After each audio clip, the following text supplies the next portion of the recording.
නම මොකද්ද? සෙනිත. මේ මට කියන්න බල ලංකා ජාතික පක්ෂියා.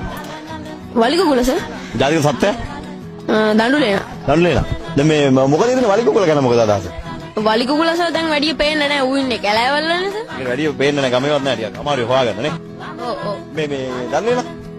දඬුලේනත් දැන් වැඩි පේන්නේ නැහැ. මොකද සර් උන් දැන් වඳ වීගෙන තර්ජනයට ලක් වෙලා ඉන්නේ සර්. හිටියත් වැඩ නැහැ නේ සර් උන් දැන් මේ ගෝයන් වලට එහෙම හානි කරනවා අපේ රටේ සම්පත් වලට. ඒකේ හානි කරනවා පෝල් කාලා ටික කනවා. ඊට පස්සේ ඉතින් පෝල් ගහ එහෙම බාල වෙනවනේ සර්. එහෙම. කියන්නේ හානි කරනවා වගාවට හානි කරනවා. එතකොට සර් මේ හැබැයි සර් ඉතින් එක අතකට හරි සර් දඬුලේන. ඉතින් සර් ඌ දන්නේ නැහැ නේ ඌ ජාතික සත්ත්වයා කියලා. හරි වලිකුකුල දන්නේ නැහැ.